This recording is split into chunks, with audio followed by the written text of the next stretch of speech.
So this video is all about me breaking down what I feel is my complete version of the resistance bands home gym after getting some final pieces. Now I may upgrade these in the past or try different versions that may swap in and out, but I think this is really all you'd ever need in terms of having the full home gym experience if you're looking to use resistance bands. I also have a program over at GamerBody if you want to check it out, and you can follow along there for free. But let's take a look at the equipment I personally use and recommend as of shooting this video for a resistance bands home gym. So first off, you definitely need some resistance bands. And the ones I'm personally using right now that work really well, again, I'm about 5'11", so the bands that work best for me are the Sunpow resistance loop bands. I did use the Undersun for a very long time before this, and actually had recommended them over the Sunpow in the past, but I went and bought the Sunpow again just to retest. I actually have kind of fallen in favor with them, and they're about half the cost. Next up is a resistance bands bar, and I have to go with the GEKU one here. I was using the Instar bar with my own triangle links in the past, but the GEKU bar is much more similar to the X3 bar in style, and you can actually take apart more of the handle as well. But for me, this has been a huge improvement, as it's like about a little over 20 inches long, I think around 24 inches long. And I think it's like the perfect length for me. Does everything. You can take it apart to make it a little smaller, to make it easier for travel. Has the easy to assemble and attach hooks on the end for your loop bands. So all of that makes this a great bar, and the one I'm promoting right now moving forward. And to round out the bar setup, I do have a standing platform, and this one has not changed since day one. It's the original one I bought years ago, and it's the step platform. Again, this gives you about 4 inches of additional stretch in the band by standing on top of it, and it standardizes your exercises to make things easy to track with the bands as you do your workouts. From there, we have another piece of equipment for holding the bands, and that is going to be the ACBEE J hook handles. And these are awesome, as you can easily put bands on these in seconds and get into your workouts very, very quickly. The only issue I have with this one is that the J hook that it goes on is a little too long, but overall, you can just keep adding additional bands if you feel like you're not getting enough tension. And again, this one is the one I've been using for a long time now. It's the original J hooks I bought. I have tried some others after that, like the Yes For All, which are fine and have knurled handles and they twist. But I've just found the ACBEEs are the light ones. They're pretty good price, and they work very, very well for my setup. So the ones I personally recommend in the home gym. All right, now a new addition that I have not talked about before, and something I am going to add in as it has improved some of my exercises, and that is going to be the Serious Steel Fitness Band Guard. So what you can do with this is it's basically a thing you can kind of lay out with your resistance bands and Velcro them all together.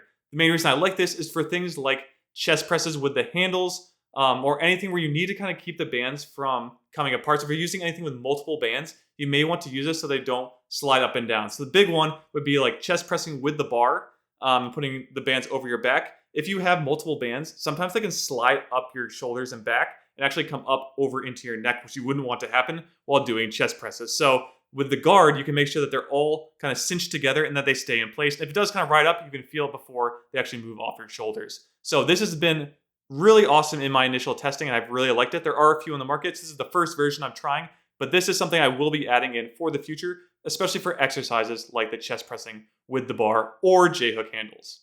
Now, if you watched this channel previously, you know I've been trying to move away from using my door or door frame with my workouts. Now, I do have a couple pieces of equipment, but one item I would still recommend you have just so you can do vertical pulling exercises, if you'd like that in your routine, is some kind of door anchor. And the door anchor I promote and I've used since day one with my resistance band setup is called the Boss Fitness Door Anchor. This one's just like $10 or so.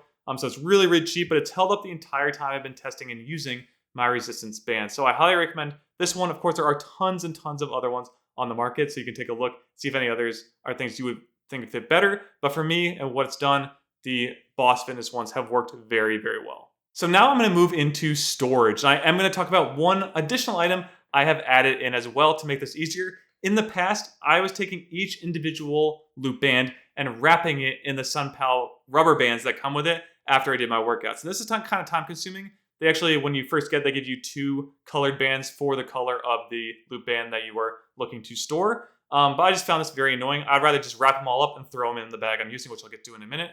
But what I've been doing now is I actually went and just purchased some straps from Rapid. I'll put a link in the description to them. They're basically quick straps that you can just Velcro right on and around all the loop bands at once. So what I do is you can either use 1 or 2 of the Rapids. I personally just use 1. Put all the bands together, wrap it around, and you just chuck it in the bag and you're good to go. Next time you take it out, unwrap it, and you can just use the bands as needed. You don't need to take tons and tons and tons of rubber bands off of each one of them.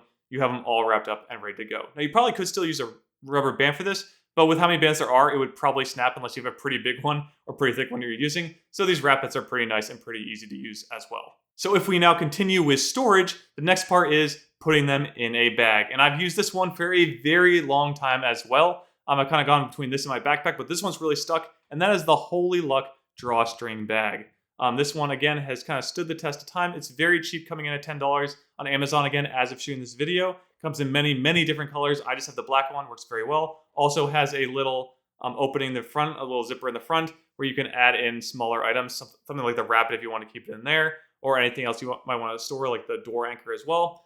So it has all the compartments it needs, fits all the bands very, very well inside, and you can throw it over your shoulder if you want to take it somewhere to use it as well. Oh, I also throw the GEKU candles in there for good measure, as they fit alongside the resistance bands. So those are all the main items I have with the setup. However, you might want some additional pieces, and one of those might be some wrist straps. So I use the Harbinger padded wrist straps. These ones, again, are very, very simple. I use them with my dumbbell setup as well, and the Speedience I have, so I use it for multiple things. But this does come in handy with the bar when I'm trying to hold on to it if it starts getting really hard to hold on as I stretch the band through a certain exercise. So if you're struggling to grip up the bar, you might want to look into these. Again, pretty cheap, around the $10 mark, if you want to look into them. But I recommend some kind of wrist straps if you're having trouble gripping the bar through certain exercises.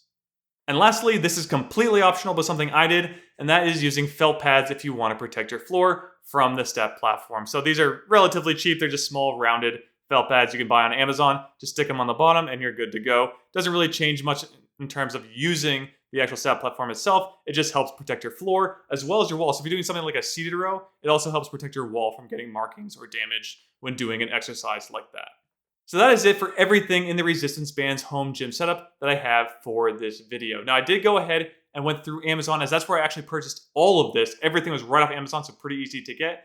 And I went through and found what the prices were today as of shooting the video. Again, this could change by upload time, so make sure you go and check the prices if you go to look to buy all these things. But if you bought everything today that I had, it would cost you $255 before taxes. So that's very, very cheap compared to any other kind of home gym you can buy right now, unless you went pure body weight. And in some cases, might be even cheaper than that, because I know there are like pull-up bar devices and stuff you can get that are like $400, like the iFit and things of that nature, that are more than this. Even the X3 bar setup is more than the $255 that I have here. So again, this is much cheaper than most setups you'll find. Can get really good results if you use it right.